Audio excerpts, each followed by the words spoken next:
नमस्कार साथियों, एक बार फिर से उपस्थित हैं रीडर्स क्लासेस के यूट्यूब चैनल पर। जैसा कि आप सब जानते हैं, हम पढ़ रहे हैं जनरल साइंस और जो हमारा टॉपिक चल रहा है वो चल रहा है रक्त परिसंचरण तंत्र। लास्ट क्लास में हमने क्या देखा था, डब्ल्यूपीसी के बारे में डिस्कस किया था। जो डब्ल्यूपीसी के प्रकार थे और जितने भी प्रकार थे उन सब चीज़ों के बारे में हमने डिस्कस कर लिया था। आज की जो हमारी क्लास है, देखो अभी हमने क्या क्या पढ़ लिया है। सारे घटक पढ़ लिए हैं कि रक्त में कौन कौन से प्रमुख घटक पाए जाते हैं। उसके अलावा अपने हार्ट पढ़ लिया और ब्लड वेसल्स पढ़ लिए। अब क्या बचा हुआ है, अब अपने ब्लड ग्रुप बचे हुए हैं, रक्त समूह। तो रक्त समूह से रिलेटेड कुछ क्वेश्चंस बनते हैं और कुछ इंपॉर्टेंट बातें हैं, उन सब चीज़ों के बारे में हम डिस्कस करेंगे। तो स्टार्ट करते हैं आज की क्लास। देखो, रक्त समूह आपके डेली जो लाइफ है, रोजमर्रा की जिंदगी, उसका हिस्सा है। तो इनके बारे में आपको जैसे जनरली पता होगा कि कितने प्रकार के रक्त समूह होते हैं हमारे मनुष्य के शरीर में। क्वेश्चन क्या बनता है, क्वेश्चन ये बनता है कि सबसे पहले रक्त समूह के बारे में किसने बताया था। तो रक्त समूह के जो खोजकर्ता थे उसके बारे में डिस्कस करेंगे। कौन थे रक्त समूह के खोजकर्ता? कार्ल लैंडस्टीनर नामक एक वैज्ञानिक थे, सन 1909 में। उन्होंने सबसे पहले रक्त समूह के बारे में बताया था। रक्त समूह कितने प्रकार के होते हैं रक्त समूह? रक्त समूह मुख्यतः 4 प्रकार का होता है। यह है 4 प्रकार के रक्त समूह पाए जाते हैं मनुष्य के शरीर में।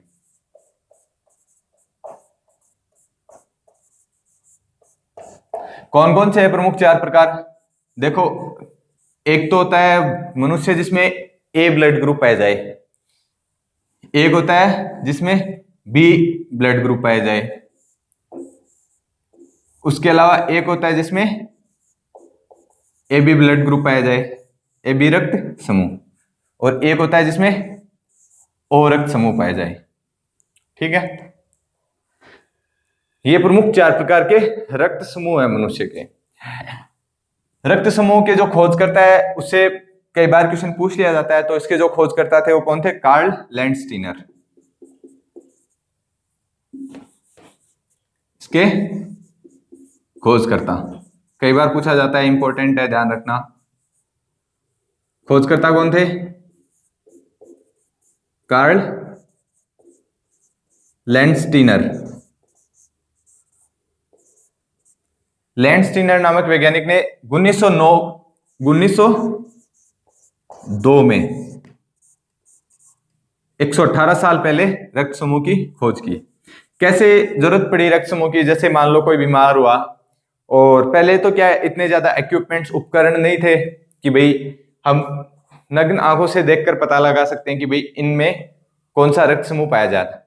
तो जब भी कोई बीमार पड़ता था उसे खून चढ़ाया जाता था, तो उस इंसान की जब RH positive RH negative blood group किसी इंसान को चढ़ा दिया जाता था तो उस इंसान की क्या मृत्यु हो जाती थी।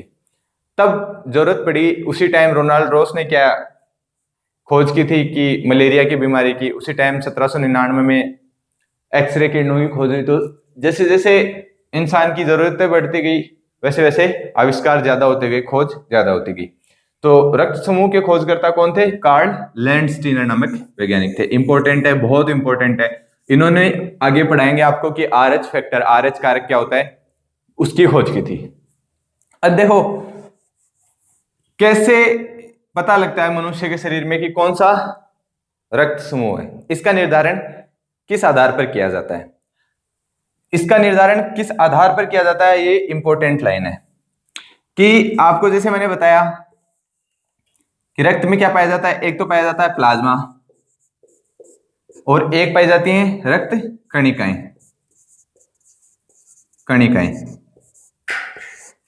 तो रक्त कणिकाओं के अंदर क्या होता है, जैसे आरबीसी है, ये आरबीसी है, इसमें क्या केंद्र में Fe धातु पाया जाता है। और ये हीमोग्लोबिन है, छोटे छोटे इसमें कणिकाएं पाई जाती है। तो रक्त कणिकाओं की सतह के ऊपर, सतह के ऊपर क्या पाए जाते हैं? कुछ एंटीजन पाए जाते हैं, एंटीजन। तो उस आधार पर रक्त समूह का निर्धारण होता है। ठीक है, तो हम अब किसको पढ़ेंगे? एंटीजन को पढ़ेंगे। यहां तक क्लियर है कि जो रक्त समूह है इसके खोजकर्ता कौन थे? कार्ल लैंसस्टीनर। एंटीजन का प्रमुख कार्य क्या होता है? देखो, मनुष्य के शरीर में एक तो एंटीबॉडी पाई जाती है, एक एंटीजन पाया जाता है। एंटीबॉडी का क्या कार्य होता है, एंटीजन का क्या कार्य होता है, अलग अलग चीजें होती हैं। तो सबसे पहले हम पढ़ेंगे एंटीजन।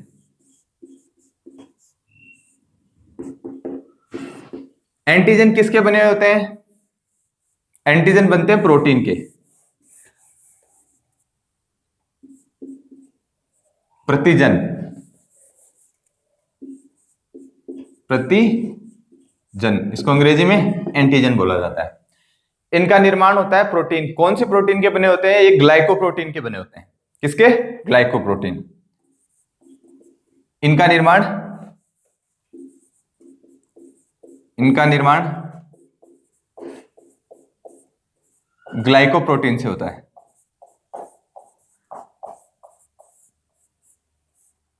ग्लाइकोप्रोटीन से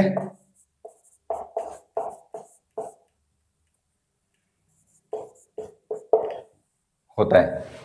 देखो, जिस मनुष्य के इनका जो जैसे क्या होता है, आरबीसी है, ये आरबीसी है। आरबीसी की स्ट्रक्चर पे जब माइक्रोस्कोप से देखा जाता है तो इसकी सतह पे क्या होता है, जैसे मान लो ए एंटीजन पाया जाएगा, तो उस मनुष्य का जो रक्त समूह होगा वो कौन सा होगा? ए रक्त समूह होगा। किसी की आरबीसी पर मान लो बी एंटीजन पाया जाएगा, तो उस मनुष्य का जो रक्त समूह होगा वो बी रक्त समूह होगा। तो जो मनुष्य के रक्त का निर्धारण होता है वो किस आधार पर किया जाता है? वो एंटीजन के आधार पर, प्रतिजन के आधार पर किया जाता है। तो प्रमुख कार्य एंटीजन का क्या होता है? रक्त समूह के निर्धारण में सहायक होते हैं। समझ गए? ये रक्त समूह के निर्धारण में सहायक होते हैं कि कौन से मनुष्य का कौन सा रक्त है। निर्धारण में सहायक होते हैं।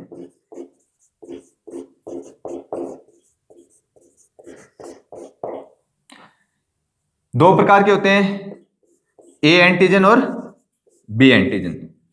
जिस भी मनुष्य की आरबीसी की सतह पर ए एंटीजन पाया जाएगा उसका रक्त समूह ए। जिस मनुष्य की आरबीसी की सतह पर बी एंटीजन पाया जाएगा उसका रक्त समूह बी।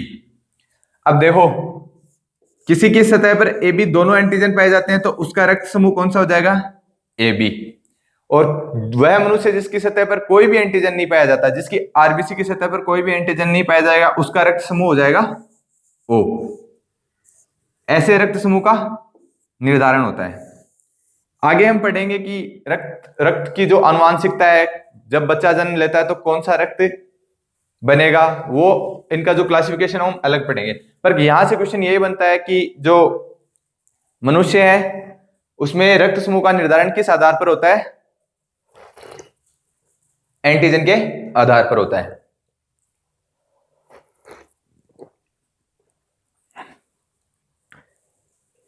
इसके बाद क्या होती है? एंटीबॉडी।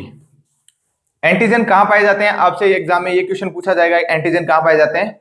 रक्त समूह में जो आरबीसी होती है, रक्त कणिकाएं होती है, उनकी सतह पे। फिर क्या होता है? जो दूसरी चीज है वो है एंटीबॉडी।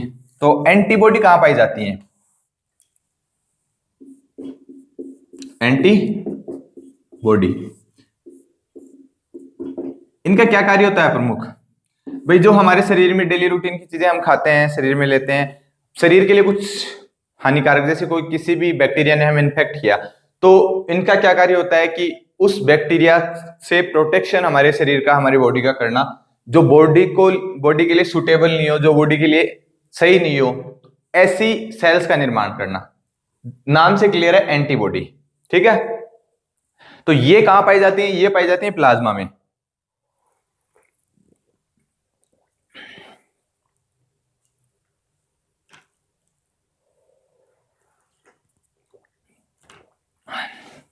ये कहां पाई जाती हैं? ये प्लाज्मा में पाई जाती हैं। इन्हें क्या बोलते हैं? एंटी सीरम या एंटीबॉडी बोला जाता है। इनको क्या बोलते हैं? एंटी सीरम या इम्यूनोग्लोब्यूटिन। इन्हें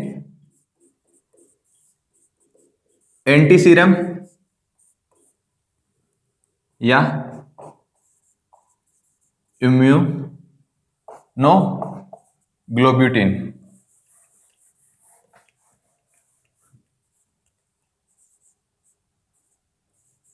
इम्यूनोग्लोब्यूटिन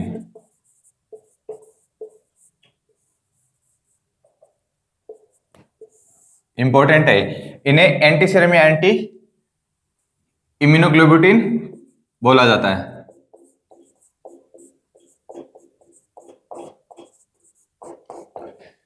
ये पाई कहां जाती हैं? ये प्लाज्मा में पाई जाती हैं। ये है प्लाज्मा में पाई जाती हैं। जैसे देखो, ए एंटीजन था, तो इसकी जो अगेंस्ट जो एंटीबॉडी होगी, जिसमें जिस व्यक्ति का जो ए रक्त समूह होगा ना, तो दो प्रकार की होती हैं। एक तो जैसे जो एंटीजन थे उनको कैपिटल ए और कैपिटल बी से दर्शाया गया था, जबकि इनको कैसे दर्शाया जाता है? इनको स्मॉल ए और स्मॉल बी से। तो किसी में मान लो ए एंटीबॉडी पाई जाती है, तो इसको हम क्या लिख सकते हैं? Anti A. ठीक है, जैसे किसी में बी एंटीबॉडी पाई जाती है, तो इनमें इसे हम क्या बोलेंगे? Anti B. अर्थात जिस मनुष्य में ए रक्त समूह पाया जाएगा उसमें बी एंटीबॉडी पाई जाएगी, जिसमें बी रक्त समूह पाया जाएगा उसमें ए एंटीबॉडी पाई जाएगी। ये चीज ध्यान रखना। ठीक है,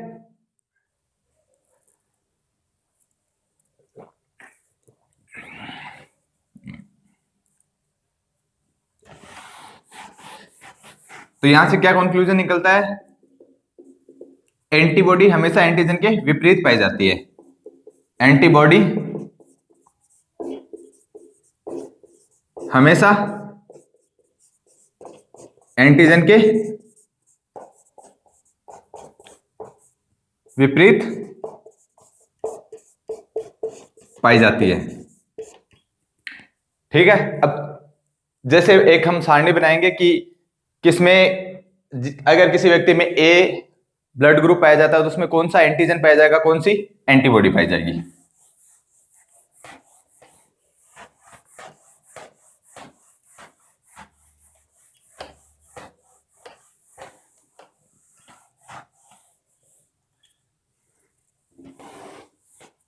देखो यहां क्या जाएगा? रक्त समूह, यहां प्रतिजन एंटीजन, यहां एंटीबॉडी।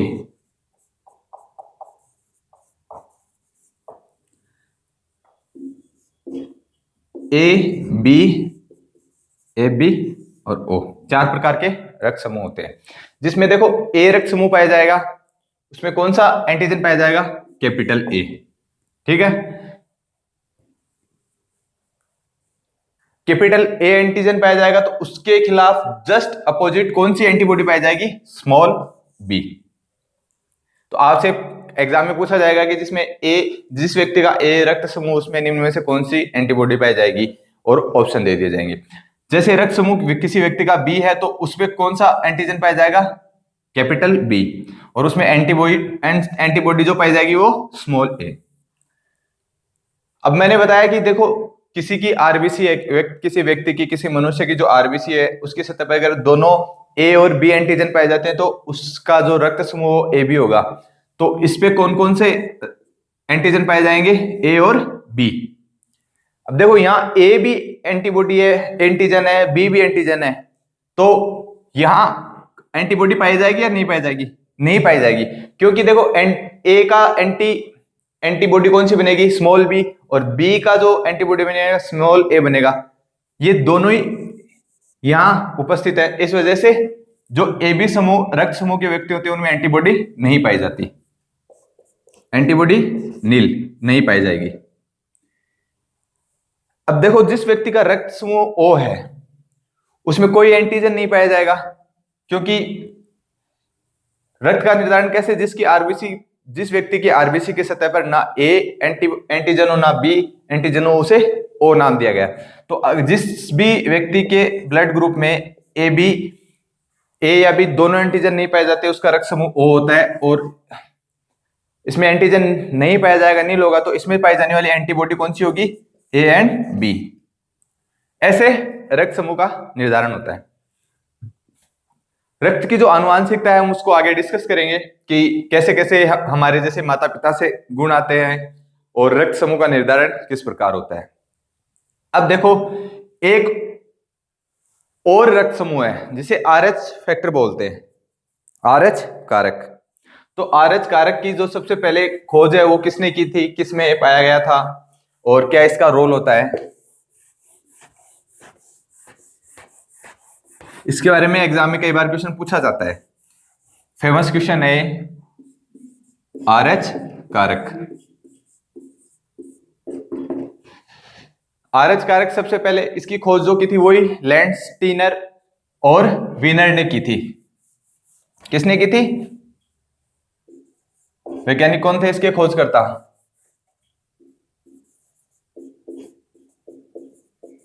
खोजकर्ता थे लैंड स्टीनर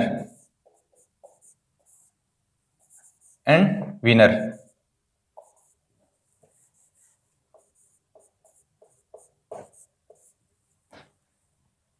और सबसे पहले किसमें खोजा गया था? एक बंदर था, उसका नाम था मकाका रिसस। तो सर्वप्रथम इसकी खोज मकाका रिसस में की गई थी।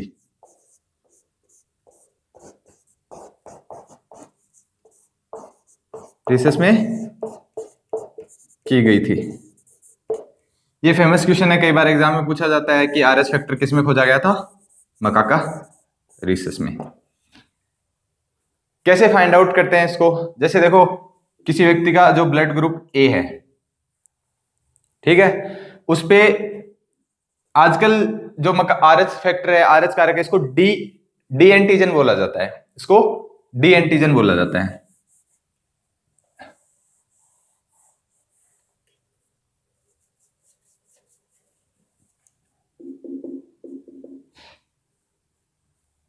आरएच फैक्टर है क्या? वैसे एक्चुअल में एक प्रकार का एंटीजन है, यह एक प्रकार का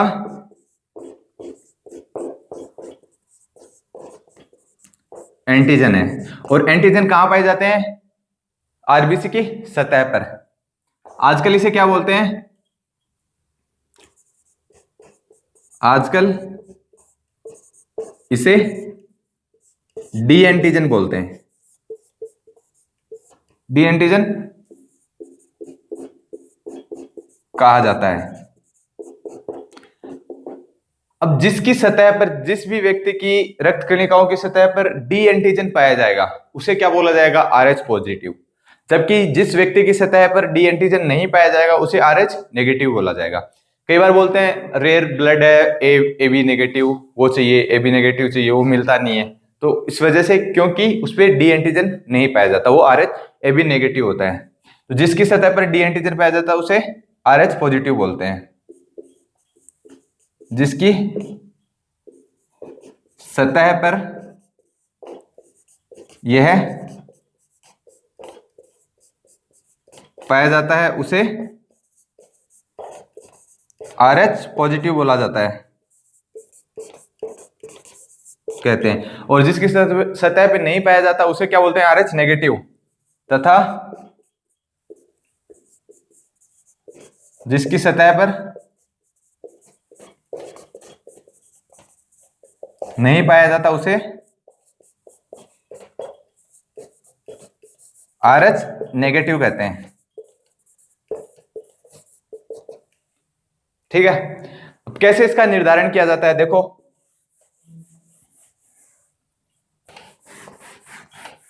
इसका निर्धारण किया जाता है, जैसे कोई व्यक्ति है, इसका ब्लड ब्लड ग्रुप क्या है, ए पॉजिटिव है।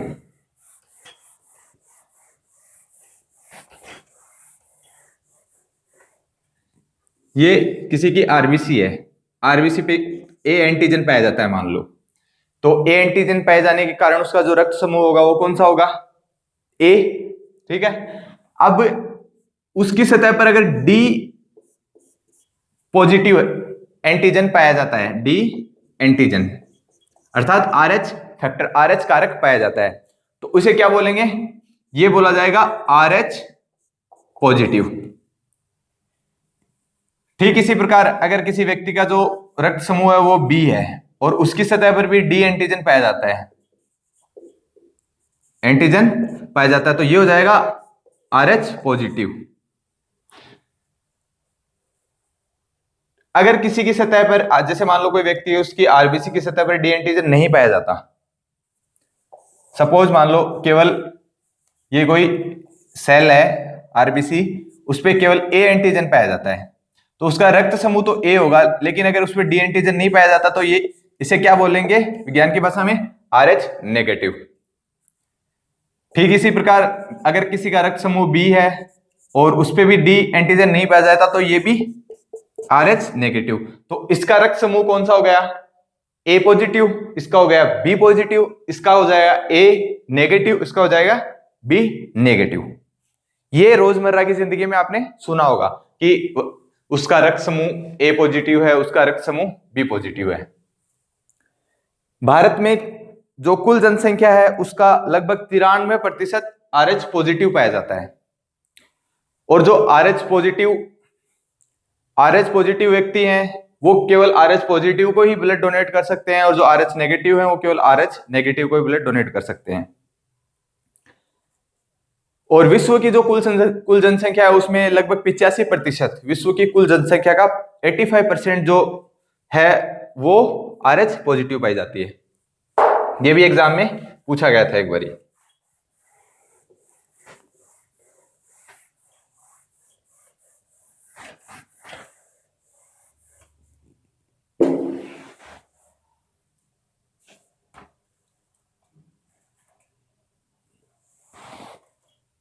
अब देखो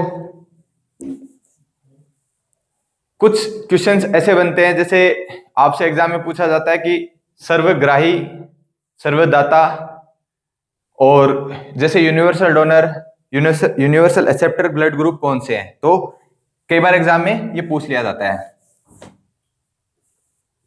जिस व्यक्ति का जैसे मान लो रक्त ए है तो वो किस किस को रक्त दे सकता है, किस किस से रक्त ले सकता है, ए वाला ए से ले सकता है और ओ से ले सकता है। ठीक है, ए वाला किस किस से ले सकता है, ए से ले सकता है और ओ से ले सकता है, जबकि ये दे किस किस को सकता है, ये ए को दे सकता है वापिस और ए बी को दे सकता है। ठीक इसी प्रकार अगर किसी का रक्त समूह बी है तो वो बी से ले सकता है और ओ से ले सकता है, जबकि ये दे किस किस को सकता है, बी को दे सकता है और ए बी को दे सकता है। और अगर किसी व्यक्ति का जो रक्त समूह है वो ए बी है तो ये किस किस से ले सकता है, ए बी से ले सकता है और ओ से ले सकता है, दे किसको सकता है, ए बी को दे सकता है। ठीक है, ये गलत लिख दिया मैंने, ए बी रक्त समूह का जो व्यक्ति है वो ए से ले सकता है, बी से ले सकता है, जबकि केवल और केवल ए बी को दे सकता है। और जो ओ रक्त समूह का व्यक्ति है वो ले किससे सकता है, ओ से, और ये दे किस किस को सकता है, ए को दे सकता है, बी को दे सकता है, ए बी को दे सकता है और ओ को दे सकता है। तो जो देखो ओ ओ नेगेटिव सबको दे सकता है। क्यों दे सकता है? क्योंकि इस पे कोई भी एंटीजन नहीं पाया जाता। जबकि ए बी है, इस पे क्या होता है, कोई भी एंटीबॉडी नहीं पाई जाती, इस वजह से किसी को नहीं दे सकता, केवल ए बी को दे सकता है। तो सर्वअदाता तो हो जाएगा ए बी, और सर्वग्राही, सर्वअदाता अर्थात सर्वग्राही तो हो जाएगा ए बी को कोई भी रक्त दे सकता है, जबकि सर्वदाता हो जाएगा ओ में भी नेगेटिव। तो आपसे एग्जाम में अगर क्वेश्चन पूछा जाता है कि सर्वदाता रक्त समूह कौन सा है या सर्वग्राही रक्त समूह कौन सा है, तो उसके लिए जो क्वेश्चन का आंसर होगा वो होगा ये, सर्वदाता हो जाएगा ओ नेगेटिव, सर्वग्राही हो जाएगा ए बी, क्योंकि इसमें कोई भी एंटीबॉडी नहीं पाई जाती। अब हम किसी को रक्त देते हैं तो उससे पहले क्या क्या चीजें मैच कराई जाती है? सबसे पहले एबीओ सिस्टम मैच करवाया जाता है साइंटिफिक लैंग्वेज में। एबीओ सिस्टम क्या होता है? एबीओ सिस्टम होता है कि व्यक्ति का जो रक्त समूह है उसका निर्धारण करना, A blood group, B blood group और ओ ब्लड ग्रुप। तो साइंटिफिक लैंग्वेज में बोलते हैं पहले इसका एबीओ सिस्टम मैच कराओ, उसके बाद में आरएच फैक्टर का मिलान किया जाता है। अगर आरएच पॉजिटिव वाला है वो आरएच नेगेटिव को ब्लड देगा तो क्या होता है, ये भी एग्जाम में कई बार क्वेश्चन बनते हैं। होता क्या है कि जैसे आरएच पॉजिटिव आरएच नेगेटिव को जो ब्लड देगा तो उसमें क्या होता है, कई बार ऐसे पूछा जाता है एग्जाम में कि अगर आरएच कारक पॉजिटिव व्यक्ति आरएच कारक नेगेटिव महिला से शादी करता है तो उसमें क्या क्या संभावनाएं बनती हैं। एक बार क्वेश्चन एग्जाम में पूछा गया था, तो क्या क्या संभावनाएं बनती है कि जो प्रथम बच्चा होता है, आरएच पॉजिटिव व्यक्ति अगर आरएच नेगेटिव महिला से शादी करेगा तो क्या होगा कि ऐसा निम्न में से कौन सा जोड़ा संभव है, ऐसा एग्जाम में क्वेश्चन पूछा गया था। प्रथम जो बच्चे की डिलीवरी होगी वो तो नॉर्मल होगी, पर क्या सेकंड जो बच्चा होगा उसमें क्या जो एंटीबॉडी है वो प्रॉपर नहीं बनेंगी और उसकी जो आरबीसी है वो बनते ही अपने आप टूटने लग जाएंगी, स्वतः विघटित हो जाएंगी। इसको साइंटिफिक लैंग्वेज में, साइंटिफिक भाषा में, साइंटिफिक लैंग्वेज में इरिथ्रोब्लास्टोसिस फेटालिस बोला जाता है। तो उसके लिए क्या होता है, एग्जाम में कई बार ये भी पूछा गया है कि रोगम क्या है। तो प्रथम जो बच्चा है उसकी डिलीवरी तो नॉर्मल हो जाएगी, पर जो दूसरे तीसरे चौथे आगे के जो चाइल्ड होंगे, आगे के जो बच्चे होंगे, उनकी क्या गर्भ में ही मौत होने लग जाएगी, उससे महिला को और बच्चों को दोनों को नुकसान है। तो एक उनके लिए एक इंजेक्शन लगता है, उसका नाम है रोगम, एंटी डी इम्यूनोग्लोब्यूटिन, एंटी डी इम्यूनोग्लोब्यूटिन या रोगम के नाम से एक इंजेक्शन आता है मार्केट में। ये कई बार एग्जाम में पूछ लिया जाता है कि एंटी डी इम्यूनोग्लोब्यूटिन क्या है या रोगम क्या है। रोगम क्या है कि जो आरएच पॉजिटिव व्यक्ति आरएच नेगेटिव महिला से शादी करता है तो जो उनके सेकंड बच्चे हैं, थर्ड बच्चे हैं, आगे के जो बच्चे हैं, प्रथम डिलीवरी के बाद की जो डिलीवरीज हैं वो बहुत ज्यादा नुकसानदायक है महिला के स्वास्थ्य के लिए। उसे रोकने के लिए कौन सा इंजेक्शन दिया जाता है, रोगम और एंटी डी इम्यूनोग्लोब्यूटिन। ठीक है, ये रक्त समूह का जो बेसिक था कि कौन कौन से रक्त समूह है, कैसे कैसे रक्त समूह का निर्धारण किया जाता है। निर्धारण को या रक्त समूह की आनुवांशिकता को हम कल पढ़ेंगे, और रक्त समूह से कुछ रिलेटेड क्वेश्चंस हैं, जैसे रक्त समूह का जमना क्यों नहीं जमता है, हमारे हाथ के अंदर जब शरीर में बहता है तब नहीं जमता और बाहर आते ही जमना शुरू हो जाता है, तो ऐसा क्यों होता है। तो प्रतिस्कंदन के बारे में पढ़ेंगे, रक्त समूह की आनुवांशिकता के बारे में रक्त समूह की आनुवांशिकता के बारे में पढ़ेंगे। आज के लिए इतना ही काफी है। Thank you.